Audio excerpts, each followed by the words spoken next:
Good morning.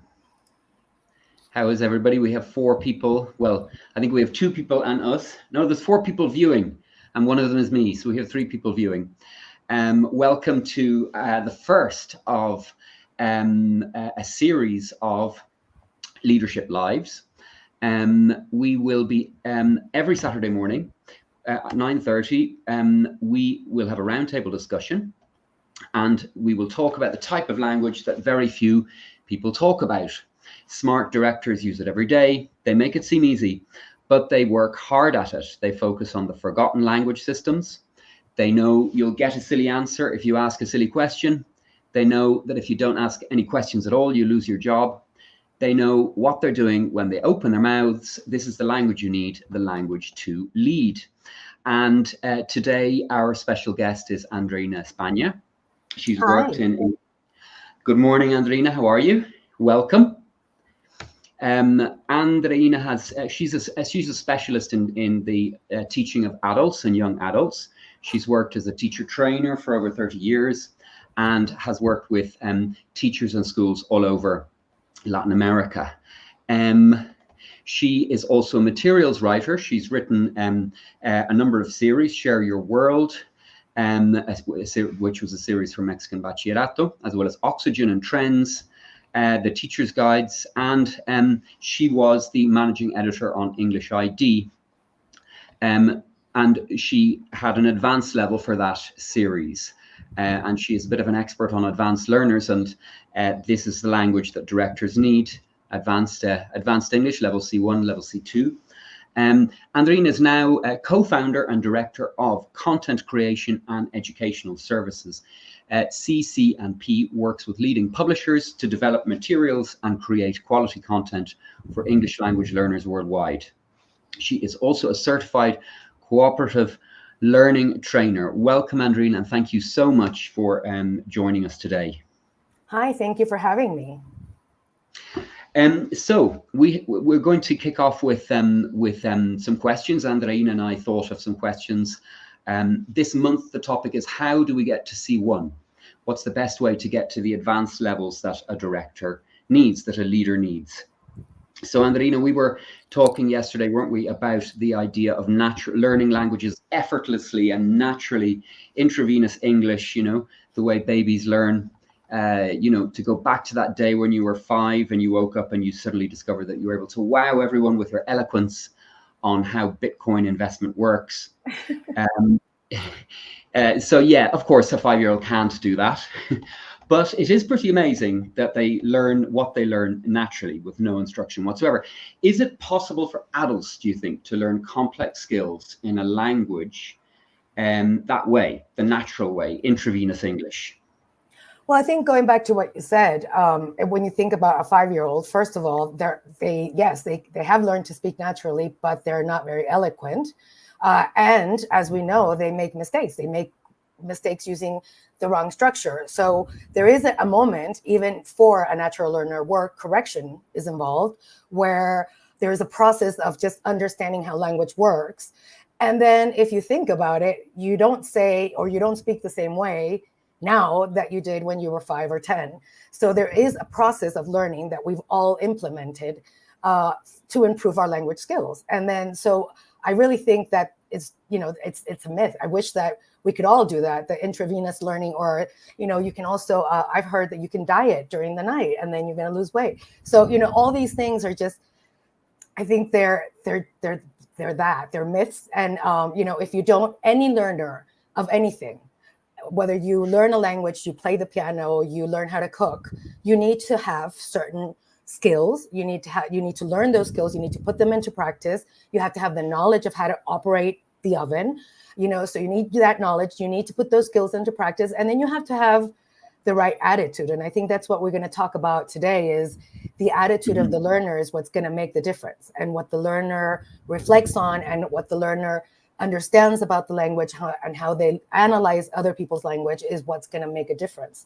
So I think the answer is, there is no magical pill that you can take to learn English.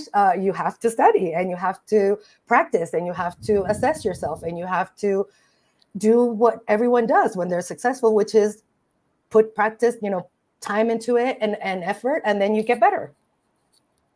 I mean, I definitely know that there's a lot of things in Spanish that I say that I did. I can't remember how I learned them, you know, but I think it tends to be the more basic stuff, you know.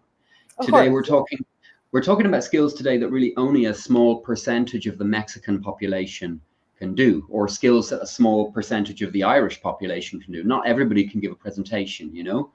It's not in our genes, you know, but the stuff that's in our genes is probably natural, right? So it's not that it's all hard work. And I think you mentioned yesterday when we were talking, you know, if you look at the CFR for C1 and you look at what's described, a lot of us can't do that in our first language, and we're expected to do it in a second language. So, and as you're saying, yes, everyone can give a presentation, but not a successful presentation.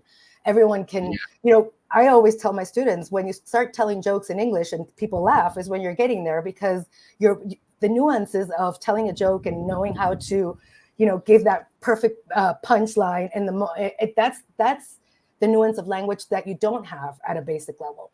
And to do that, you have to practice. You know, it's like any anecdote. The more we tell it, the better it gets. Right, exactly. Yes, that's right. Rehearsing, no? Yeah. Good. Okay. Well, moving on from that. So we know that you know, it takes a little bit of work. It takes a little bit of attention to detail. So the second question is, how can what can we do to, you know, as students or as teachers to help our students you know, question this myth of natural learning, you know, to let it go or to adapt it, you know, because it is partially true even for adults, right? But what can we do rather than just telling them, or what can students do to try to, you know, change their perspective on this? Because I think it's until they change that, they're not going to get very far, right? Well, I think the first thing that we need to do is ask them to assess and say, how long have you been at this intermediate level that you're, you know, if you think about it, a lot of our students and a lot of the directors that we're working with will say, I've studied English for years.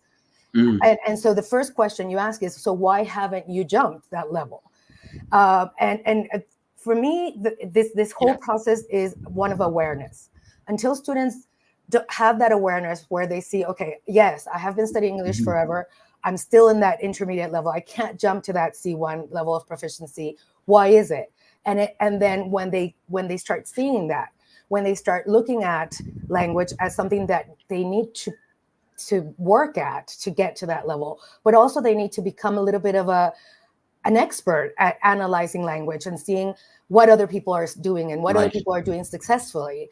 That's when they'll create that awareness, and that's when they'll be able to start self-correcting. You know, a lot of students make the same mistakes over and over and over, and they've done it for years. How do you avoid that fossilization? How do you get rid of it? Is the only way is to become aware that you're doing something wrong, and that the way to correct it is the following. So I mentioned to you that, you know, I really enjoy this whole idea of assessment for learning, because it's all about saying, okay, where am I? In reality, where am I? I think I can do all these things, but what is the reality of what I can do? Where do I want to go? And how do I get there? And the only way to do that is to really analyze yourself with your teacher, with your peers, where your language skills are and how you can improve them. And so the answer is, it's assessment, it's self-assessment, and but most importantly, it's creating that awareness. And the first question to ask is, okay, you think that you can learn the language naturally, but have you improved after all these years of study? Or where are you? You know, and why isn't that you haven't been able to get to that level that you want to get to? And it is amazing, because when students change their way of thinking about this, the progress is fast, you know. Within a few months, they're beginning to, they're not exactly where they want to be, but they begin to make progress. They just click into it, you know, because the advantage of this is that these are delimited or specific skills that can be worked on. It's not like an ocean of things that need to be developed to give a good presentation, you know. In 4 months, you can pretty much do it if you got a B2. And then you have students telling you things like, why hasn't anyone told me this before? Why didn't I realize that I was making this mistake? Or I've been making it forever. No one's told me that I was making it. So it's when they see that and then they suddenly go, oh, wow, this is that aha moment of, I can now see something that I haven't seen, that I've been doing for years and years. And it makes a huge difference. Great. Yes, I think you've hit the nail on the head. So do you need to be a linguist to have this kind of awareness? Because you mentioned I think it helps, that's my personal opinion, to know what a mode is, to know what intonation, how rhythm and intonation work, etc., etc. But do you need to know all of this as a student? Do you need to know the linguistic terms and how the language works, and compare English to Spanish, which is an idea that everybody hates? For me, that was so useful learning Spanish. Do you have to go that, or can it be a more superficial kind of awareness? I think that it's a mix. You might not need to know the meta language. You might not need to know, what a phoneme is, but you do need to understand the differences. So, for example, when you think about accent and what is accent? It's just using the intonation of one language in another, and that is unless you understand that, and you understand that the reason why you sound the way you sound is because you're doing something that is different in the other language.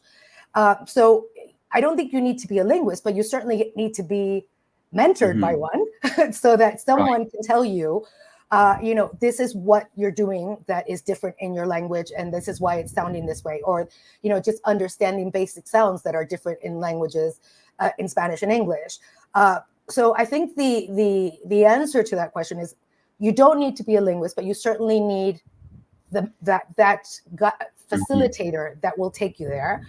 If you're interested, and if you think about the successful students, those successful students and successful language learners are a little bit of they understand phonetic symbols, and they understand the importance of looking at a schwa sound and say, oh, that's why that doesn't make a sound, So you don't have to be an expert. You don't have to be a linguist, but you certainly need a curiosity for learning.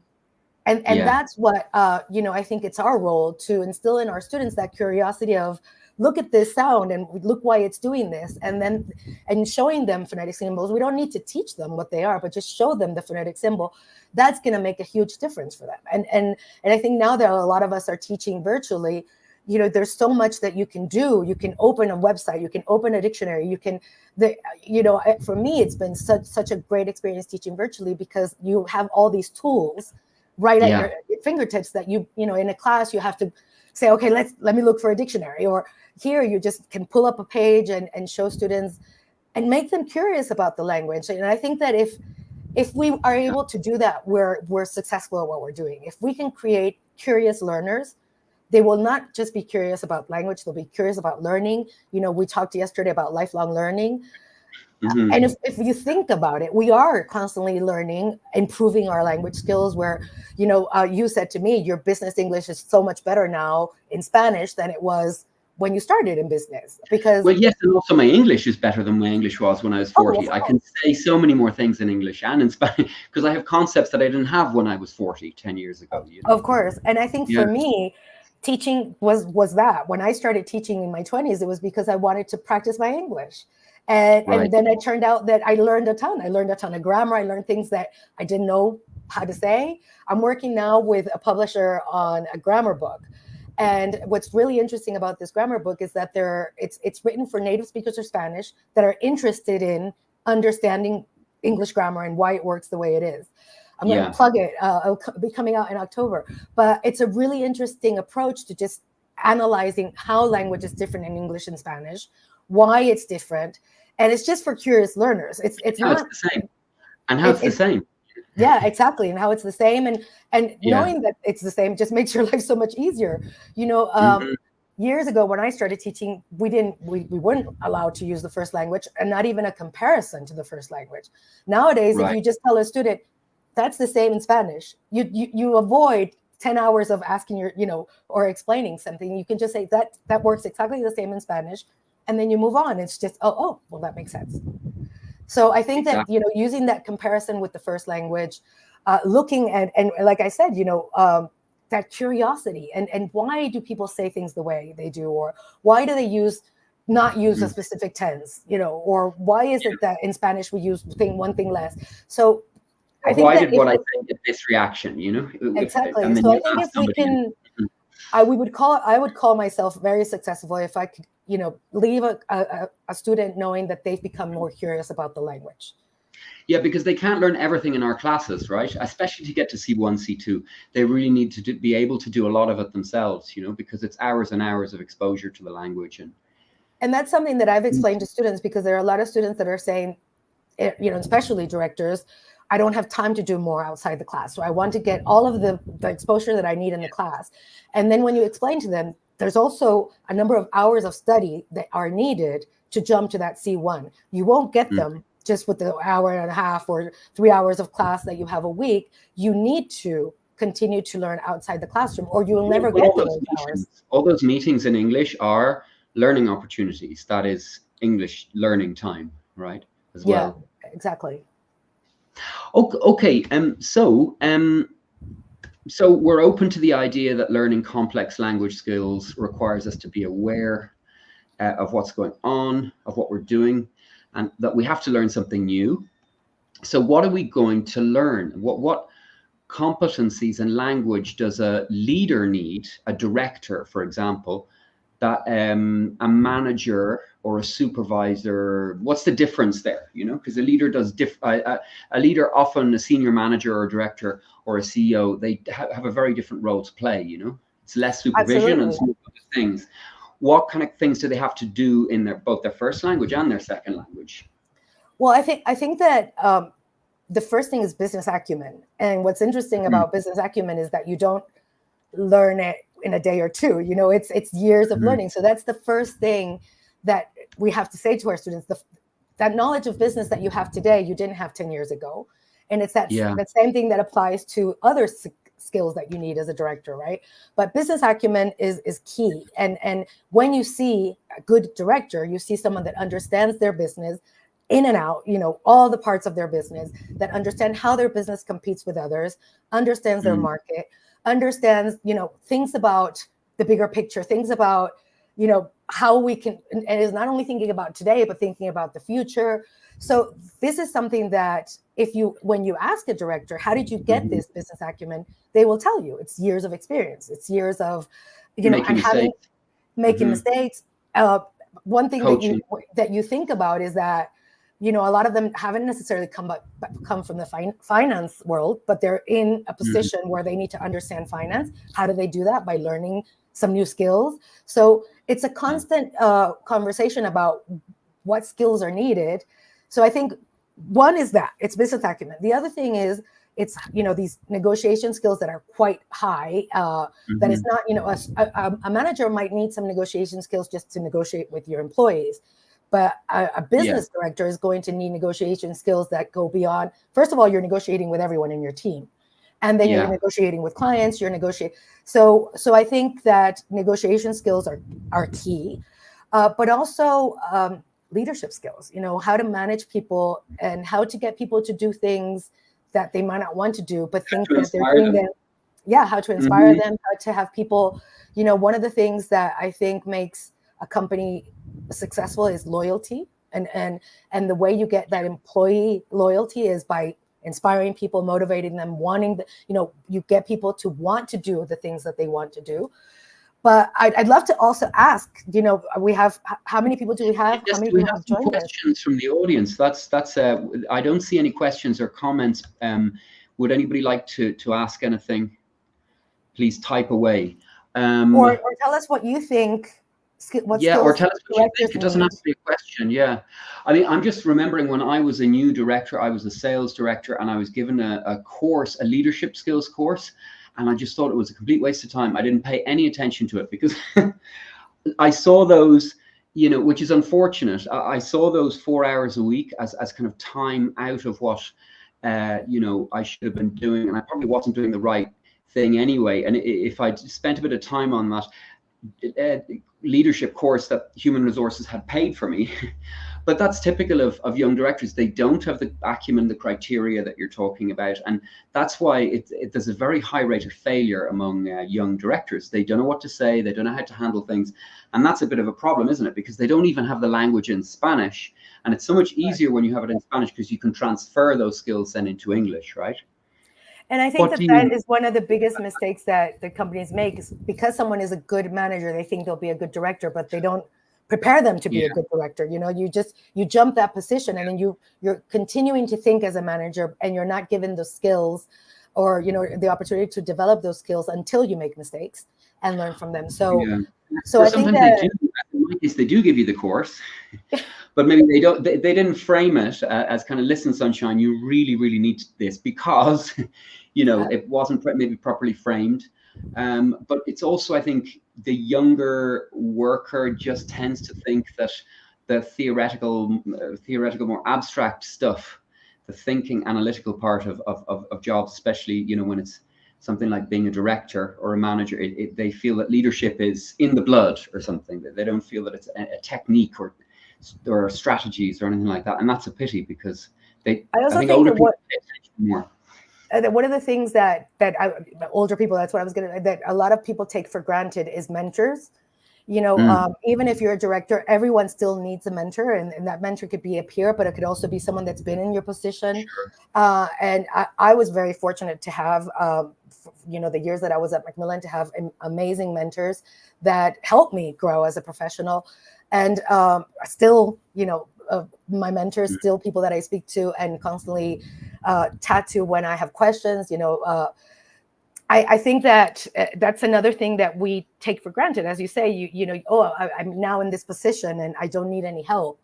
Well, you know, it's you need a ton of help. You do it a bit better, don't you? But there's those moments, right, where somebody that, you know, you're working with, or I don't know, maybe a customer that you know really well, they just say, what on earth were you thinking? Why on earth did you say that? You know. And I see going back to language, that's kind of our role when you're working with a director, you're working with someone that has been learning English, that probably is quite successful at using English, but still needs that you know, proficiency.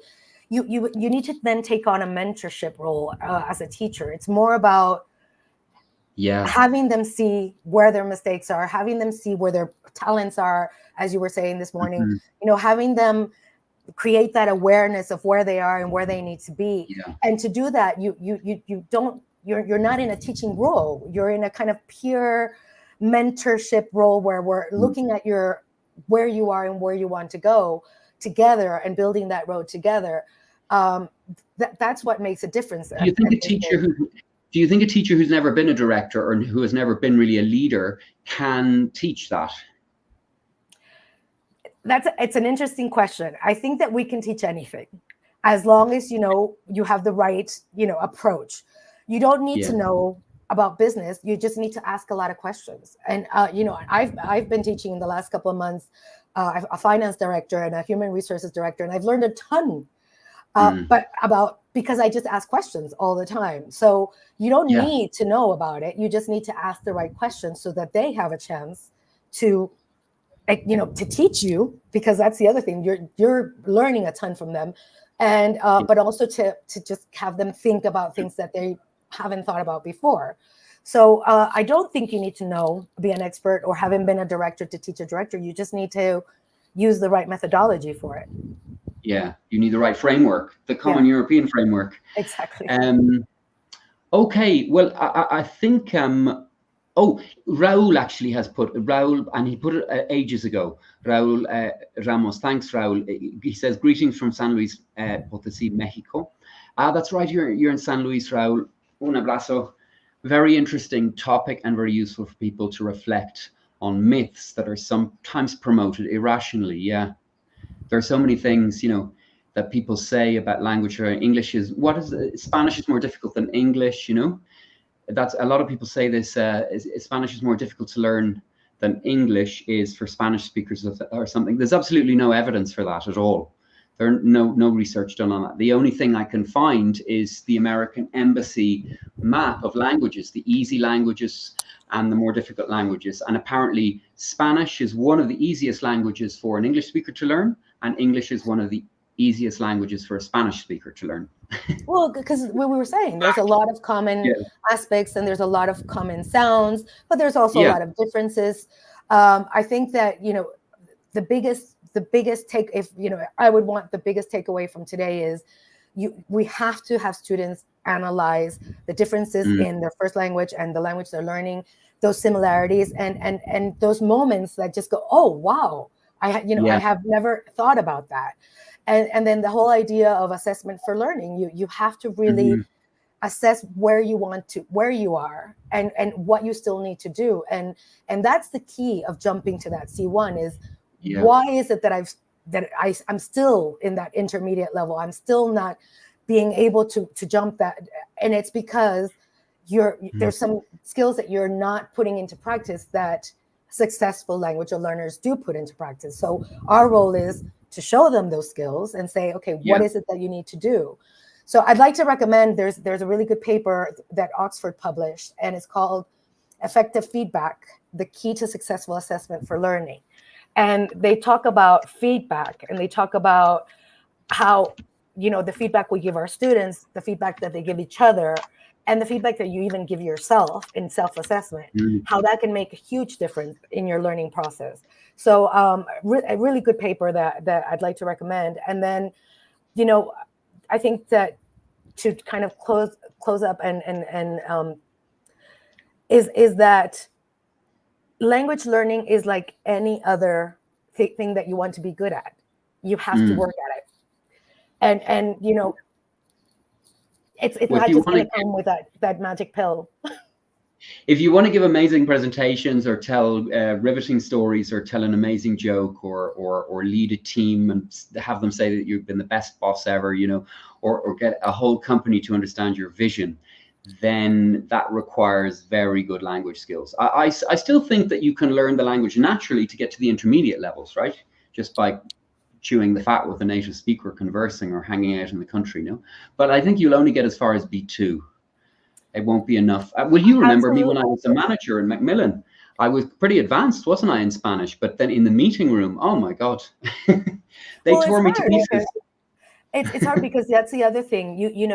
When you learn language naturally, you normally don't learn. You learn informal language. You learn the language that you're getting from movies, that from listening to music. So yes, that natural language that you've learned has taken you to a certain point. But then if you think about, like you said, a successful leader, they have to be proficient in their first language as well, because that's what's going to make them successful. So you can get to a certain level by yourself, but after that, you really need to work at it, and you need that facilitator, that mentor that's going to help you get there. Yeah, or some kind of guide. I got to C1. I think I'm C2 in a lot of things myself. I've taken about 50 hours of Spanish classes in my life, but then I am a language teacher, and I do think about learning in a very strange way for most people, so that has helped. It would have been brilliant. I looked for courses and I couldn't find any. So la letra por sangre entra. I had no choice, and I suffered. You remember what those meetings were like? Yeah. Oh my God. I have a really interesting anecdote that happened to me yesterday with one of my students. I've been with him for 3 months, and I can't get him to say noun. He always says noon. Noon. And then we talk, and I say, and then yesterday, just talking about how hot it is in Guadalajara and in Mexico City, he said, oh, I take this product called Noon, and it's like an electrolyte that you put in water. And then I said, oh my God, he's been pronouncing noun as this product called Noon. And I told him, and he went, I never realized that. Right. And we both had a wow. And I said, okay, the only way to fix this is now you start calling the product noun. But it was the funniest thing. It was just like he couldn't hear the difference. No? He couldn't hear the difference, but I think it's just because he's seen that word and thinks that that's how the other one works. So it was just he had a moment of, oh, that's why I've been saying it wrong this whole time, and it was a funny moment for both of us, because I said, as the analyzing that I'm doing of the mistakes that he's making, I found the reason why he was making it. It was just like, yes, It really was an interesting moment for me as a teacher, for him as a student. I had a similar thing on Monday with this thing of the difference between time and tense. You know, the students, you know, normally think, you know, I'm speaking in the future now, so I have to use the future tense, which there isn't a future tense in English, right? And we looked at it in Spanish first, and of course, in Spanish, the time and the tense don't match up either. You know, mi vuelo sale mañana, that's the present, el presente, to talk about the future. You know, el evento es mañana a las 8, you know, I think the event es en el Foro del Sol, no? It's not, el evento está en el Foro, no, it's not está, es en el Foro del Sol, exactly. Mañana a, so it's present tense and ser. So, and then, of course, in the past, you know, estaba comiendo con mis amigos y entra este cuate a la cantina y no vas a creer que me dice, ¿no? And you use the present tense to tell the story, what happened in the past. And they were like, oh, wow. You know, because they had it really fixed in their head for years. I'm talking in the past, so I need to use the past, you know? And of course, teachers say that, don't we? We say that to our students. Speak in past. Speak in... So, yeah. So those kinds of like surprises are very useful for students, because then they begin to question everything. You show them that, oh, okay, there are actually things going on that I haven't seen, that I haven't been seeing. It's just that language analysis, and it's so much fun. You know, when you get into it and you start, and then, you know, you have my other student the other day said to me, oh, I was in a meeting and I kept seeing that this person was saying this thing and I wrote it down and I wanted to ask you what it is. And then it was just like, she's starting to also become curious about how other people use language. And then why does she say this, or why do they say it this way in the States? Or, you know, so it's been amazing. And I've just finished a module with both of them and think, well, I can leave them now thinking I've left them curious for more. And then whoever gets them next is going to get bombarded with lots of questions. So great. So, you know, it's fun. Language is fun. And what we do is fun, you know, and I think that I really want to thank you for the invitation, because we're so passionate about it. You know, we could talk for 4 hours. Yeah, we are. So, I think the thing is, our students aren't necessarily, you know, so the trick is trying to find out. Some students get it straight away, right? And they're ready to bust those myths, you know. Other students are like, I'm staying right here, you know. I'm using will for all of the future. My boss will come on Tuesday. My boss will, my brother will get married next year, you know. And they stick to their guns, you know. And they'll say things like, you need to correct me when I'm making mistakes, because that's the only way that I'm going to learn. And they'll tell you things, oh, I want my grammar, because that's, you know. So for me, one of the things we did with my students is, and this is another thing, is we came up with kind of some signals so that I can show them, prompt them that they're making a mistake without correcting them. So I go like that, and then, or I say, sorry, can you say that again? And then they know that they've said something that they shouldn't have said, so they go back and they self-correct. And that's the other thing, you know. I think that first you need to create that awareness. But if you don't bring that awareness into self-correction, you're still, you know, so that's the next step to jump to C1 is self-correction. You have to be able to know that you've made a mistake and correct it. And no one's going to say anything if you say something wrong in a meeting and then you correct it, because it's going to help that meeting flow. You know, really self-correction is the key to breaking those myths of, I'm not good at this, or I'm always going to make the same mistake. Well, and knowing what you are good at, that's because often people won't tell you. I had an aha moment about 9 months ago. A friend of mine made me see that I'm actually a very good storyteller in Spanish, because he doesn't speak English. And for years and years, I was worrying about my accent in Spanish. My accent, it was a distraction. It wasn't about the accent at all.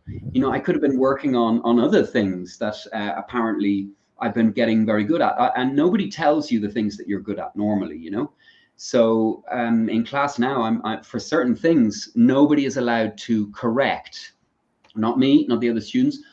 Our task is to find what they like, or what we like about the way that the other person is doing that presentation, or telling that story, or negotiating, or you know, whatever it is that we're learning to do, you know. And it's really all powerful. about that growth mindset, right? That's the first time somebody's told them that they're good at English, and they and walk it's about out of the building that growth mindset, because you either think that you're bad at it, you're not good at English. How many people have we met that say, I'm not good at English, and I don't like it, or I've had students say, I don't like English, and you say, what's not to like? Well, what do you mean you don't like English? The standards, Andreina, they want the perfect accent, and so I say to them, so if you could be this girl from Boston, what part of Boston would she be from? What and then they begin to see that actually it's kind of ridiculous to aim for that, perfect, to pretend to be somebody else, Of course. It's really not something.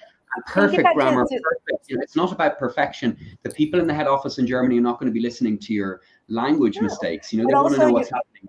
A lot of us, most of the time now, we're speaking to people that aren't necessarily native English speakers of English. Yeah. So you're using the language to communicate in business with people from Germany, with people from Brazil.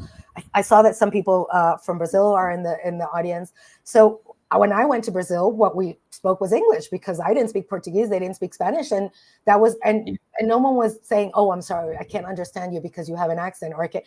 And I think that I would add to that question about what skills directors need is also that global perspective. Understanding. If you think about language, when I started teaching, there was the whole BBC language. You wanted to teach this perfect British English. And I always say to students now, look at CNN. You watch CNN, you watch all the reporters are from different parts of the world. They all have accents, and no one's saying, oh, their English is bad. But that is what the global world is like now. So exactly, it's kind of nice. It's not the 1990s, but there's a whole lot of very difficult competencies, and it's quite difficult for me sometimes to get directors to see that it's important to know what a speaker of Indian English sounds like. Or Turkish English. They really think that is a crazy idea. It's important to know about the way that these people in Turkey or China like their information presented to them, and for a lot of people that's very strange. That's not English class, so it's the whole idea of teaching. Or what are we learning? Competencies? Or are we learning 1990 style? The way we used to teach, you and I, in the 90s. Culture. I think that global perspective is key. If you think about nowadays, anytime you call a call center, you're talking to someone in India. If you don't understand what they're saying, they're not going to be able to help you. So, this is the reality of the world. And I think that's what, and if you look at any business today, any multinational, that you have people from all different parts of the world working on a project together. You have to be able to work with, have that perspective and understand that diversity and how to work with people in different cultures. I have a student who's a manager. She lives in Mexico City. She's Mexican. All of her team are in India. They are Indian, all of them.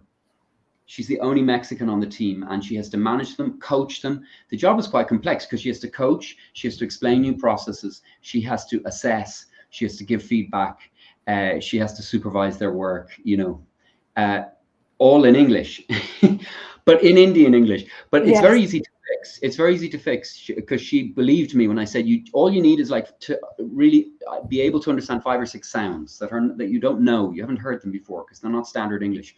And when she got those sounds, it was dead easy. She was very fast. 1 or 2 classes. I didn't believe it. I was like, what? 1 class? Nothing works like that. But that's all you need. It's just getting used to the sounds, isn't it? Absolutely. Yeah. Well, we should finish up, Andreina, because we've been going for a very long time, and I hope that this is going to record. There probably will be a recording of this on YouTube. It'll be on my YouTube channel. And thank you so much. You were the ideal person to kick off these leadership lives and to talk about this topic of how to get to C1. Thank you so much for having me, and I'd love to come back and talk more about some of these interesting topics. I think, as we said, we're very passionate about the topics, and we could go on forever. So thank you, everyone, for listening. Please follow us on LinkedIn and keep up with what we're doing. And, Dara has great courses that he's offering to people on leadership. So recommend those to your coworkers and colleagues. Thanks a million. Thanks, Andreina. Have a great weekend, everybody. Bye. Un Bye. abrazo. Bye-bye.